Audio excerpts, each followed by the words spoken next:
আজ থেকে কয়েক হাজার বছর আগে ইরানের অগ্নিপূজকদের মাথায় আসলো বছরের প্রথম দিন, সেটাকে তারা ফার্সিতে তারা নওরোজ বলতো, মানে নতুন দিন। এই নওরোজ বা নাইরোজ, এই বছরের প্রথম দিনকে অগ্নিপূজকেরা, প্রকৃতি পূজারীরা, প্যাগানরা তারা বিশেষভাবে পুজো অর্চনা এবং উৎসব হৈহুল্লোড় করে কাটাতো। কেন কাটাতো? কারণ তারা মনে করত, তারা বিশ্বাস করত, বছরের প্রথম দিনটিতে আনন্দ উৎসব এবং হৈহুল্লোড় করে যদি কাটানো যায়, তো প্রথম মুহূর্ত, প্রথম দিনটাকে উৎসব এর মাধ্যমে কাটালে সারা বছর ভালো থাকা যাবে, সুখে থাকা যাবে, স্বাচ্ছন্দ্যে থাকা যাবে, উৎসবে থাকা যাবে। এই ভুল বিশ্বাস এবং এই কুসংস্কারাচ্ছন্ন আকীদার উপর ভিত্তি করে সেই অগ্নিপূজকেরা তারা বছরের প্রথম দিনকে উৎসবের সময় এবং উপলক্ষ হিসাবে স্থির করল। এটা ছিল আজ থেকে বহু হাজার বছর আগের ঘটনা। এটার শুরু এবং উৎপত্তি হলো ইরান থেকে। এরপর বহুকাল পর খ্রিস্টানরা এই কালচারটাকে ধারণ করলো। তারা তাদের যে খ্রিস্টীয় বর্ষ, সেই খ্রিস্টীয় সন বা সালকেও তারা ওই অগ্নিপূজকদের যে সাল ছিল, সন ছিল, সেটার মতো করে এটার প্রথম দিনকে, প্রথম মুহূর্তকে তারা উদযাপন করা শুরু করলো। আজ সেই উদযাপন আমাদের মুসলমান সমাজেও এসে পড়েছে। তার নাম হলো 31st নাইট। এই 31st নাইটের এই কালচার, এটা এসেছে অগ্নিপূজকদের কাছ থেকে, খ্রিস্টানদের ঘাড় হয়ে এখন সেটা মুসলমানদের সমাজেও বসবাস করছে, টিকে আছে। 31st নাইটের যে কালচার এবং সংস্কৃতি, এই সংস্কৃতির মূল থিমটা হলো সেই অগ্নিপূজকদের থিম, অর্থাৎ বছরের প্রথম মুহূর্ত, এই সময়টাকে যখনই রাত 12টা 1 মিনিট হবে, 31শে ডিসেম্বর, 31st নাইট, 31 ডিসেম্বর রাত 12টা পার হয়ে যখন 12টা 1 হয়ে যাবে, তখনই সব পটকা ফুটিয়ে, আতশবাজি করে, ফানুস উড়িয়ে, হই হুল্লোড় করে, গান বাজনা করে, উৎসব করে, ফুর্তি করে এই মুহূর্তকে কাটিয়ে তারা সারা বছর ভালো থাকতে চায়, উৎসবে থাকতে চায়, খুশিতে থাকতে চায়। এই চিন্তাধারা, এই ধ্যান ধারণা এসেছে অগ্নিপূজকদের কাছ থেকে। আমরা মুসলমানের সন্তান, মুহাম্মদুর রাসূলুল্লাহ সাল্লাল্লাহু আলাইহি ওয়াসাল্লামের উম্মত, তার অনুসারী। আল্লাহর লাখ কোটি শুকর, আল্লাহ তাআলা এরকম কুসংস্কারাচ্ছন্ন, অযৌক্তিক, হাস্যকর, বাস্তবতা বিবর্জিত বিশ্বাস এবং কুসংস্কার থেকে আল্লাহ তাআলা আমাদের মুসলমানদেরকে হেফাজতে রেখেছেন, আলহামদুলিল্লাহ। আল্লাহ রাব্বুল আলামিন রাত এবং দিনের পরিবর্তন, বছরের মাসের পালাবদল করেন, মানুষ যাতে শিক্ষা গ্রহণ করে যে মানুষের পৃথিবীতে বেঁচে থাকার জন্য রাতের প্রয়োজন যেমন আছে, দিনের প্রয়োজন আছে, ঋতুর পরিবর্তনের প্রয়োজন আছে। এই সবগুলো মানুষের প্রয়োজনে আল্লাহ তাআলা দিয়েছেন। মানুষ সেখান থেকে শিক্ষা গ্রহণ করবে, দার্স হাসিল করবে, সেখান থেকে মানুষ আল্লাহ রাব্বুল আলামিনের কৃতজ্ঞতা আদায় করবে। এই জন্য আল্লাহ তাআলা এগুলো দিয়েছে। আল্লাহ তাআলা বছরের পালাবদল এই জন্য দেননি যে মানুষ সেটাকে ফুর্তি করবে, উৎসব করবে, উৎসব এবং ফুর্তি করে কাটাবে। ভাইয়ের আমার, সবচেয়ে দুর্ভাগ্যের ব্যাপার, সবচেয়ে হাস্যকর ব্যাপার হলো আজকের পৃথিবীতে যারা নিজেদেরকে বিজ্ঞান মনস্ক দাবি করে, যে মানুষগুলো নিজেদেরকে বিজ্ঞান এর অনুসারী মনে করে, সেই মানুষগুলো সেই হাজার হাজার বছর আগের অগ্নিপূজকদের সেই হাস্যকর এবং মিথ্যা, বাস্তবতা বিবর্জিত বিশ্বাসকে তারা ধারণ করে আছে। বছরের প্রথম মুহূর্তকে আনন্দ উৎসব করে, হই হুল্লোড় করে, ফুর্তি করে, আতশবাজি করে, ফানুস উড়িয়ে কাটালে যদি মানুষ ভালো থাকে, সারা বছরটা যদি ভালো যায়, তাহলে প্রতিদিন সকালে, নতুন দিনের ভোরে, নতুন মাসের শুরুতে, নতুন সপ্তাহের শুরুতে যে কোনো নতুন কিছুর শুরুতে মানুষ এভাবে ভালো উৎসব করে, ফুর্তি করে, আনন্দ করে, হৈ হুল্লোড় করে কাটিয়ে তারা সারা মাস সারা সপ্তাহ ভালো থাকতে পারত। বছরের প্রথম মুহূর্ত আনন্দ উৎসব করলে সারা বছর ভালো থাকা যায়। এটা কি সত্য না মিথ্যা? এর কোন বৈজ্ঞানিক ভিত্তি আছে? এর কোন শরীয়ী ভিত্তি আছে? নাই। আল্লাহ রাব্বুল আলামিন আমাদেরকে সেই দ্বীনের অনুসারী করেছেন যে দ্বীনে প্রতিদিনের সকালকে আমরা আল্লাহর জিকিরের মাধ্যমে উদযাপন করি। আলহামদুলিল্লাহ। আল্লাহ তাআলা আমাদেরকে সেই দ্বীনের অনুসারী করেছেন যে দ্বীনের প্রত্যেক শুরুকে আমরা আল্লাহর নাম দিয়ে উদযাপন করি, শুরু করি, সূচনা করি।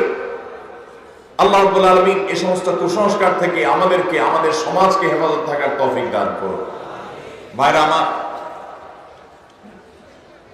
যার আগমন আনন্দের কারণ হয়, যার আগমন আনন্দের কারণ হয়, তার বিদায় বেদনার কারণ হয়। ঠিক না বেঠিক? এই উসুল, এই মূলনীতির সাথে আপনারা কি একমত না দ্বিমত? কেউ আসলে, যাকে দেখলে আপনার খুশি হয়, ভালো লাগে, তিনি যদি হারিয়ে যান, তাকে যদি আপনি মিস করেন, হারিয়ে ফেলেন, তাহলে আপনার কি খুশি লাগে না খারাপ লাগে? খারাপ লাগে। যিনি আসলে আপনি আনন্দিত হন, তিনি চলে গেলে আপনার আবার বেদনাও হয়। এই উসুল ঠিক আছে না বেঠিক? ঠিক।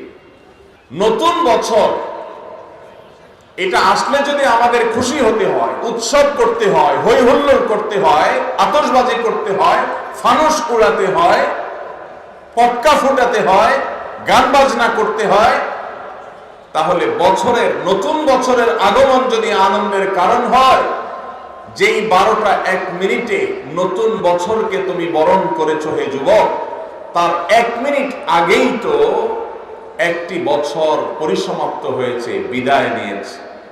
বছরের আগমন যদি তোমার আনন্দের কারণ হয়, তাহলে বছরের বিদায় কেন তোমার বেদনার কারণ হয়নি? বছরের আগমনে তুমি যে হাসছো, আনন্দ করছো, কই তোমাকে তো বছরের বিদায়ে কাঁদতে দেখিনি। তোমার এই ইলজিক্যাল, তোমার এই অযৌক্তিক, তোমাদের এই হাস্যকর বাস্তবতা বিবর্জিত এই চেতনা, এই বিশ্বাস, এই কালচার, এই সংস্কৃতি, এটা এই মাটির নয়, এই মাটির মানুষের নয়। এখানকার মানুষের কালচার এবং সংস্কৃতির সাথে এই 31st নাইটের কোন চুল পরিমাণ সম্পর্ক। কিন্তু দুর্ভাগ্যের বিষয়,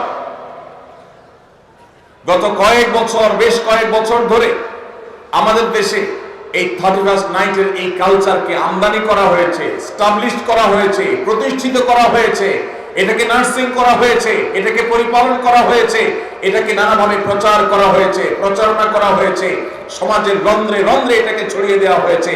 ঢাকা শহরে, চট্টগ্রাম শহরে, ময়মনসিংহ শহরে, খুলনা শহরে, বড় বড় শহরগুলোতে, এমনকি গ্রামের 31st নাইটে 31শে ডিসেম্বর রাত 12টা 1 মিনিটে যে দৃশ্য দেখা যায়, সেটা কোনো মুসলমান সমাজে কখনো শোভনীয় হতে পারে না। ভাইরা আমার, আমরা পলিটিক্যাল ফ্যাসিজমের কথা বলি, রাজনৈতিক ফ্যাসিস্টদের কথা বলি, আমরা কালচারাল ফ্যাসিস্টদের কথা বলি না। এদেশে এক শ্রেণীর পত্র পত্রিকা, এক শ্রেণীর মিডিয়া, এক শ্রেণীর তথাকথিত বুদ্ধিজীবী, তারা আমাদের দেশের মানুষের উপর ভিনদেশী কালচারকে আমদানি করে, সেটাকে প্রতিষ্ঠিত করে এত বেশি কোণঠাসা করে রেখেছে এদেশের ওলামায়ে কেরামকে, দিনদার মানুষদেরকে, যে সংখ্যায় এদেশে মুসলমানরা বেশি হলেও সংস্কৃতিতে মুসলমানরা এদেশে আজও সংখ্যালঘু হয়ে আছে।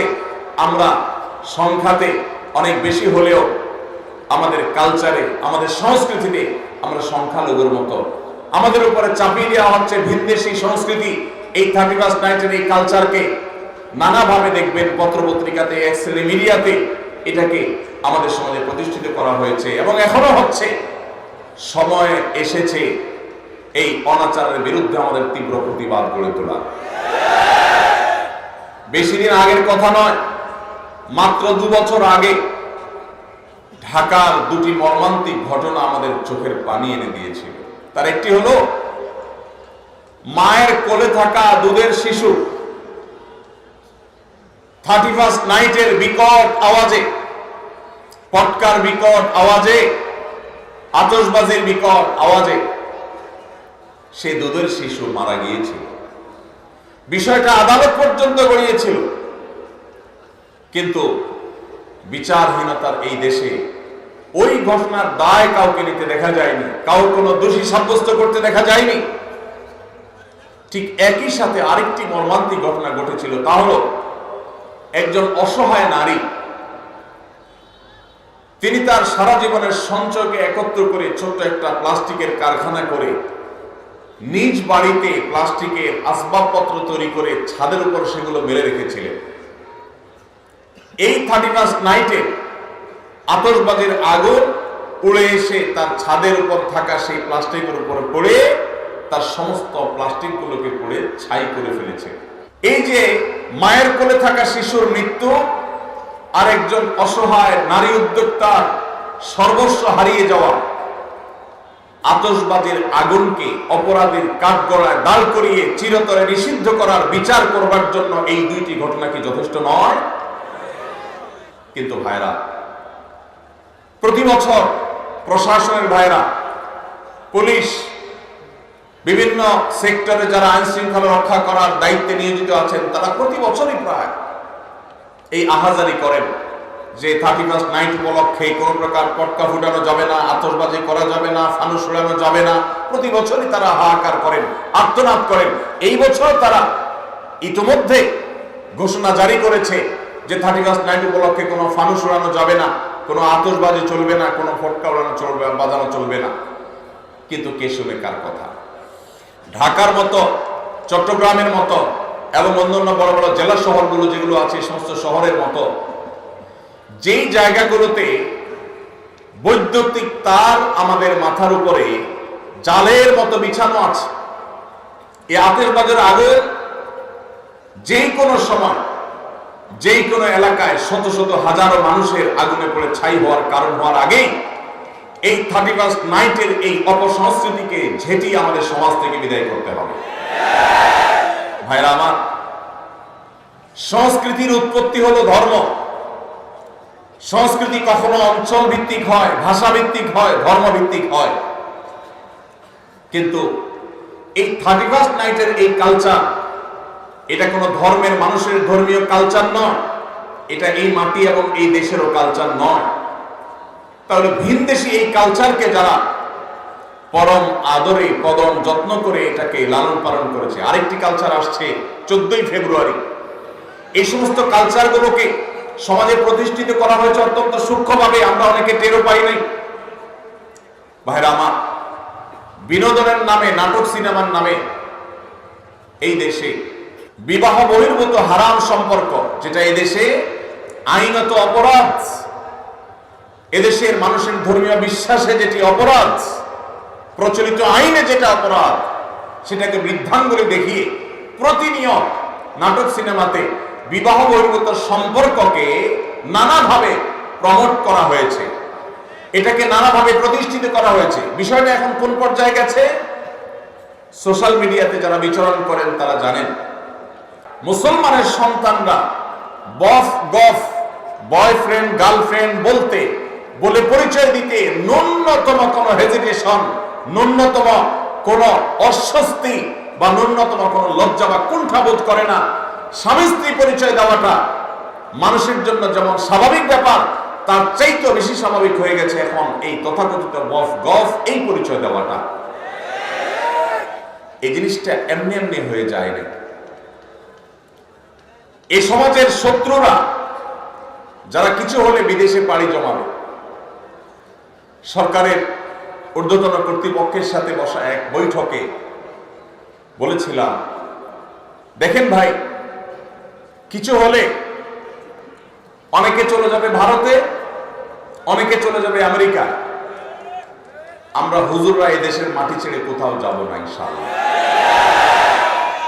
আপনারা কেউ ভারতে যাবেন, কেউ আমেরিকা যাবেন, কেউ ইংল্যান্ডে যাবেন, কেউ ইউরোপে যাবেন, আপনাদেরকে ওয়েলকাম গোটা পৃথিবী করবে, আমাদেরকে কেউই ওয়েলকাম করবে না। কেউ তো করবে না, এমনকি সৌদি বা মিডল ইস্টও আমাদেরকে ওয়েলকাম করবে না। আর ওয়েলকাম করুক বা না করুক, এই মাটি ছেড়ে এদেশের মুসলমানরা পৃথিবীর কোথাও, এই মাটিকে নষ্ট করতে আপনাদেরকে দেওয়া হবে না। আপনারা এই মাটি নষ্ট করবেন, করে এরপরে বিদেশে পাড়ি জমাবেন, এদেশকে লুট করে নিয়ে চলে যাবেন, এরপরে বিদেশে গিয়ে স্বামী সন্তান নিয়ে বেঁচে থাকবেন। এটা আমরা মুসলমানরা ইনশাল্লাহ হতে দেব না।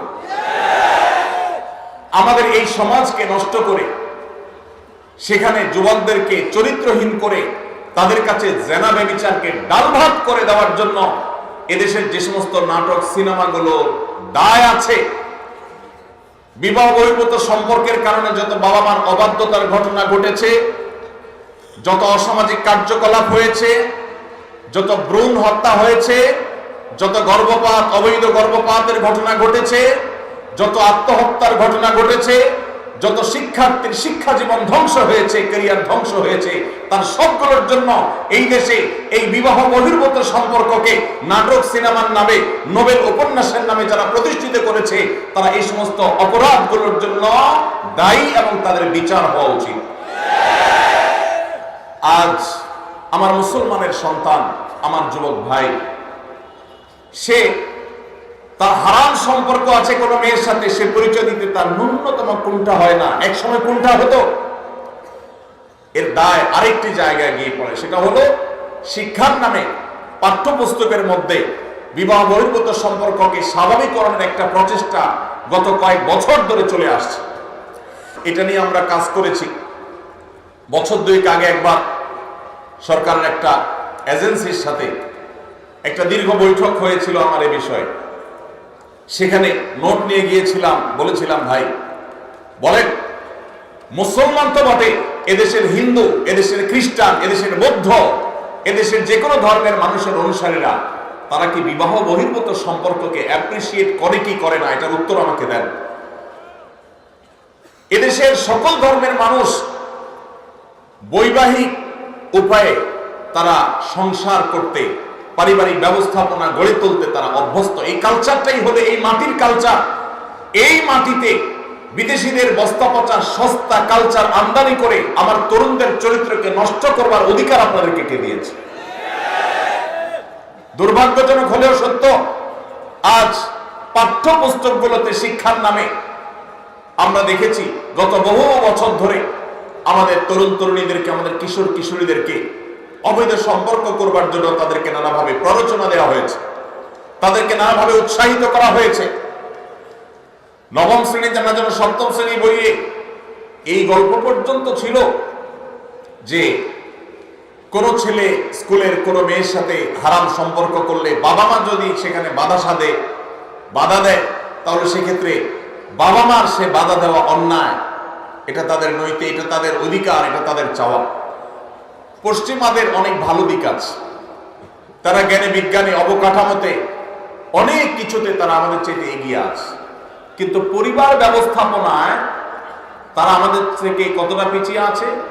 জ্ঞানে বিজ্ঞানে অবকাঠামোতে, শিল্পে, উন্নতিতে তারা যদি আমাদের চাইতে 500 বছর এগিয়ে থাকে, পারিবারিক ব্যবস্থাপনায় আমরা তাদের চাইতে 1000 বছর এগিয়ে আছি আলহামদুলিল্লাহ। অতএব তাদের কাছ থেকে বস্তা পচা সস্তা কালচার আমদানি করে আমাদের দেশের এই কালচারকে ধ্বংস হতে দেওয়া যাবে। এজন্য 31st নাইটের এই কালচার, বিবাহ বহির্ভূত তথাকথিত প্রেম ভালোবাসা বা অবৈধ সম্পর্কের এই কালচার, এগুলোর বিরুদ্ধে যদি আমরা এখনই রুখে না দাঁড়াই, তাহলে ওই যে বয়ফ্রেন্ড গার্লফ্রেন্ড কালচারটা যেরকম স্বাভাবিক হয়ে যাচ্ছে, এটা যেরকম কোনো দোষের থাকছে না, এ ব্যাপারে যেরকম তরুণ তরুণীদের লাজ লজ্জা কুণ্ঠা সবকিছু উঠে যাচ্ছে, অস্বস্তি দূর হয়ে যাচ্ছে, স্বাভাবিক হয়ে যাচ্ছে, রাস্তাঘাটে জেনা ব্যভিচার হলে সেটাও একসময় স্বাভাবিক হয়ে যাবে, যদি এখন থেকে আমরা আমাদের উপর আরোপিত এই কালচারাল অ্যাটাক, সাংস্কৃতিক যুদ্ধের মোকাবেলা আমরা না করতে পারি। ভাইরা আমার, সেজন্য আপনারা যারা ওয়াজ মাহফিলে এসেছেন, আপনারা বেশিরভাগ মানুষ 31st নাইটের ফানুস উড়াবেন না আমি জানি, আপনারা বেশিরভাগ মানুষ 31st নাইট উদযাপন করবেন না আমি জানি। তারপরে আপনাদেরকে কথাগুলো বলার উদ্দেশ্য হলো সমাজের প্রত্যেকটা জায়গায় জায়গায়, মসজিদে মসজিদে এই অপসংস্কৃতি প্রতিরোধ কমিটি গড়ে তুলতে হবে। এবং উদ্যোগ নিতে হবে যে আমাদের তরুণদের কেউ যদি এই উচ্ছৃঙ্খল কাজ করতে যায়, কেউ যদি রাত 12টা 1 মিনিটে বিকট আওয়াজে আবারও কোনো মায়ের কোলে থাকা শিশুকে হত্যা করতে উদ্যত হয়, আবারও যদি কোনো অসহায় নারী উদ্যোক্তার সব পুড়িয়ে ছাই করে দিতে উদ্যত হয়, তাহলে তার সে কালো হাত থামিয়ে দিতে হবে, তাকে আইন শৃঙ্খলার কাছে সুপর্দ করতে হবে। ভাইরা আমার, এখানে আমার অনেক স্কুল কলেজের অনেক বন্ধুরা আছেন, অনেক তরুণরা আছেন। আপনাদের প্রতি আমার একান্ত অনুরোধ, আপনি একজন মুসলমান, আপনি একজন বাংলাদেশী। বাংলাদেশের মানুষের এই মাটির কিছু সংস্কৃতি আছে, মুসলমান হিসাবে আপনার কিছু সংস্কৃতি আছে। মনে রাখবেন, যে কোনো জাতির আত্মপরিচয়, তাদের আইডেন্টিটি, এটা তাদের সংস্কৃতির মধ্য দিয়ে টিকে থাকে। যে জাতি অন্যদের সংস্কৃতিতে হারিয়ে যায়, তাদের আত্মপরিচয় আর থাকে না, একসময় তারা বিলীন হয়ে যায়, হারিয়ে যায়। আমাদের এই দেশকে, এই দেশের মানুষকে, আমাদের আত্মপরিচয়কে নষ্ট করে দেওয়ার জন্য হাজারটা ষড়যন্ত্র আছে। এই জন্য বিনোদনের নামে, আনন্দ ফুর্তির নামে, শিক্ষার নামে এই সমস্ত অপসংস্কৃতি প্রবেশ করে। আমার গত কয়েক মাসে বেশ কয়েকবার কয়েকটা মিনিস্ট্রিতে যাওয়ার সুযোগ হয়েছে, বিভিন্ন কাজে বলতে জাতীয় স্বার্থে বা দিনই স্বার্থেই, আমার ব্যক্তিগত কোনো কাজ বা আমার ফাউন্ডেশনের কোনো কাজে যাইনি কখনো। আমি অবাক হয়েছি যে একাধিকবার আমি শিক্ষা মন্ত্রণালয়ে যাওয়ার সুযোগ হয়েছে, আমার শিক্ষা উপদেষ্টার সাথে বৈঠকের সাক্ষাতের সুযোগ হয়েছে। আমি প্রতিবার লক্ষ্য করেছি, অন্য যে কোনো মন্ত্রণালয়ের তুলনায় শিক্ষা মন্ত্রণালয়ে বিদেশিদের আনাগোনা সবচাইতে বেশি। ওয়েটিং রুমগুলোতে বিভিন্ন শ্রেণী পেশার মানুষ অপেক্ষা করেন, সরকারের দায়িত্ব পালনরত মন্ত্রী বা উপদেষ্টাদের সাথে সাক্ষাতের জন্য অনেকেই যান।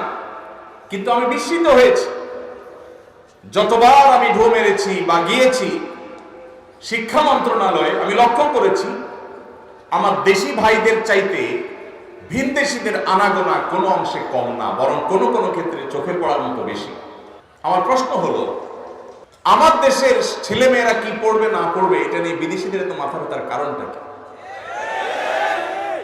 তারা আমাদের সন্তানদের মগজ ধোলাই করার জন্য তাদের এজেন্ডা বাস্তবায়ন করতে চায়।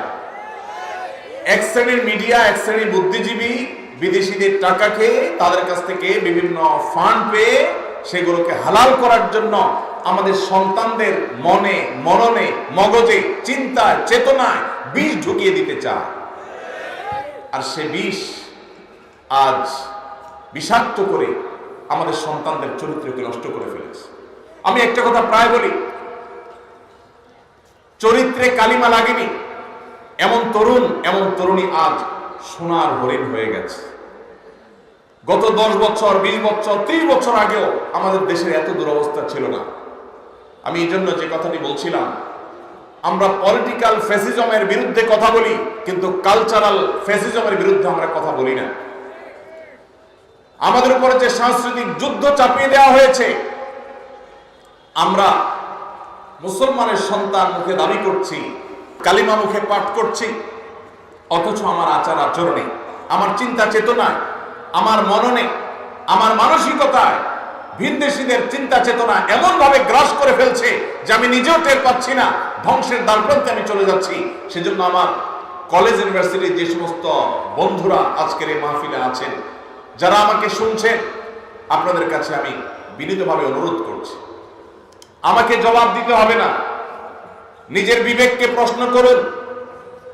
আপনি যখন 31st নাইটে আকাশে টাকা উড়াচ্ছেন, বরং পোড়াচ্ছেন, ঠিক তখন যে বিল্ডিং এর ছাদ থেকে আপনি ফানুস উড়াচ্ছেন, টাকা পোড়াচ্ছেন, ওই মুহূর্তে আপনি নিচে তাকালে দেখবেন হয়তোবা রাস্তার ধারে শুয়ে আছে কোনো বনি আদম। রাস্তার ধারে শুয়ে থাকা কোনো মায়ের কোলে থাকা শিশু হয়তো মাকে বলছে, মা আকাশে কিসের আলো, কিসের আগুন। কনকনে শীতে কাঁপছে দেশের প্রত্যন্ত অঞ্চলে এখনো অনেক অভাবী, অনেক অসহায় মানুষ। এইরকম একটা পরিস্থিতিতে জাস্ট আপনি ফুর্তি করার জন্য অগ্নিপূজকদের কালচারকে আমদানি করে আপনি আকাশে টাকা পোড়াচ্ছেন। নিজের বিবেককে জিজ্ঞাসা করুন, আপনার এই কাজের সপক্ষে আপনার বিবেক আপনাকে সায় দেয় কিনা। ভাইরা আমার, একজন ইমানদার তার জীবনের একটি বছর যখন পার হয়ে যায়, নতুন একটি বছর যখন আসে, এটা তার জন্য আনন্দের কারণ হয় না। সব নতুনের আগমন মানুষের আনন্দের কারণ হয় না, বরং মানুষের বিবেকে করাঘাত করে কোন নতুনের আগমন। একজন ফাঁসির দণ্ডপ্রাপ্ত আসামির কাছে নতুন দিন, নতুন রাত, নতুন সপ্তাহ, নতুন মাস, নতুন বছর এটা আনন্দের কারণ হয় না। কারণ যত সময় সামনের দিকে অগ্রসর হয়, লোকটা তত ফাঁসির কাষ্ঠের দিকে এগিয়ে যায়। আমরা যখন আল্লাহ রাব্বুল আলামিন আমাদেরকে যখন প্রাণ দিয়ে সৃষ্টি করেছেন, কুল্লু নাফসিন যায়কাতুল মউত, একদিন আমাদের মৃত্যু সাধন করতেই হবে। একটি বছর চলে আসা মানে হলো আমার বাজেট থেকে, আমার হায়াত থেকে একটি বছর খসে পড়া, কবর দিকে এগিয়ে যাওয়া। একজন মুসলমান, একজন বিবেকবান মানুষ এই জন্য নতুন বছরের দোরগোড়ায় দাঁড়িয়ে ফুর্তি করতে পারে না। এটা বাস্তবতা বিবর্জিত, হাস্যকর, অযৌক্তিক একটি কালচার, যেটি অগ্নিপূজকেরা করত। আজ বিজ্ঞান মনস্ক হওয়ার দাবি করে যারা এই কাজগুলো করছে, তারা নিজেরা ধ্বংস হচ্ছে, আমাদের সমাজকে ধ্বংসের দ্বার প্রান্তে নিয়ে যাচ্ছে। বিধায় এই 31st নাইটের এই কালচার, এই অপসংস্কৃতি, এটিকে আমাদের দেশ থেকে ঝেঁটিয়ে বিদায় করতে হবে ইনশাআল্লাহ। ভাইরা আমার, প্রতি বছর আমাদের দেশে শহরের যে সমস্ত 5 স্টার হোটেলগুলো আছে, বিভিন্ন ক্লাব, সমিতি এবং বারগুলো আছে, আপনি পত্রপত্রিকা খুললে, গুগল করলে, অনলাইন সার্চ করলে দেখতে পাবেন কোটি কোটি টাকা, মিলিয়ন মিলিয়ন ডলার এই সমস্ত হোটেলগুলোতে খরচ করা হয়, ফুর্তি করা হয় শুধুমাত্র 31st নাইট উদযাপন করতে গিয়ে। সংস্কৃতি যেখানে, তার উৎপত্তি যেখানে, ধর্ম, অঞ্চল বা ভাষা, এই 31st নাইটের সাথে এই অঞ্চলের, এদেশের মানুষের ভাষার বা ধর্মের কোনো সম্পর্ক যেহেতু নাই, অতএব এই কালচার কি আমাদের কালচার? এই সংস্কৃতি কি আমাদের কালচার, সংস্কৃতি? তাহলে যে সংস্কৃতি আমাদের সংস্কৃতি নয়, যে সংস্কৃতি মায়ের কোলের শিশুকে হত্যা করে, যে সংস্কৃতি পরিবেশকে দূষিত করে, যে সংস্কৃতি পরিবেশকে ধ্বংস করে, যে পরিবেশ মানুষকে সর্বস্ব করে, যে পরিবেশ অগ্নিকাণ্ডের ঘটনা ঘটাতে পারে, যে পরিবেশ উন্মাদনা সৃষ্টি করে, সেই পরিবেশ বা সেই সংস্কৃতি, সেটা কখনো আমাদের দেশে থাকতে পারে না। আমরা সরকারের কাছে উদাত্ত আহ্বান রাখতে চাই, 31st নাইট উপলক্ষে শুধুমাত্র পটকা ফুটানো আর ফানুস উড়ানো বন্ধ করা নয়, বরং 31st নাইটের এই সংস্কৃতিটাকে নিষিদ্ধ করা হোক। ভাইরা আমার, আমরা আমাদের তরুণদেরকে মহল্লায় তাদেরকে কাউন্সিলিং করব, বুঝাবো। 31শে ডিসেম্বর দিনের বেলায় মহল্লা আপনাদের প্রতি আমার আহ্বান, যে যুবকদেরকে বোঝানো শুরু করেন যে যুবক, কোন অবস্থাতে এই টাকার অপচয় করা তোমার ইসলামের সাথে যায় না, ইমানের সাথে যায় না। এই ভিনদেশী সংস্কৃতিকে তুমি কখনো আলিঙ্গন করতে পারো না। আমরা যদি সবাই সচেতন হই, সবাই যদি সচেতনতার এই কাজে লেগে যায়, সবাই যদি সবাইকে সতর্ক করি, সবাই যদি দাওয়াতের কাজ করি, ইনশাআল্লাহ আমাদের তরুণরা এই বিপদগামিতা থেকে ফিরে আসবে। এবং যে সমস্ত মিডিয়া, যে সমস্ত তথাকথিত বুদ্ধিজীবীরা আমাদের দেশে সমস্ত অপসংস্কৃতি চাপিয়ে দিতে চায়, তাদের বিরুদ্ধে আমাদের কথা বলতে হবে, মুখ খুলতে হবে। আল্লাহ তাআলা আমাদের সবাইকে সেই তৌফিক দান করুন। সবাই এই জন্য দাওয়াতি কাজ করতে প্রস্তুত আছেন তো ইনশাআল্লাহ? আল্লাহ তাআলা আমাদের সবাইকে এই অপসংস্কৃতিকে দূর করার জন্য কার্যকর ভূমিকা পালন করার তৌফিক দান করুন। আস-সুন্নাহ ফাউন্ডেশন, উম্মার স্বার্থে, সুন্নাহর সাথে।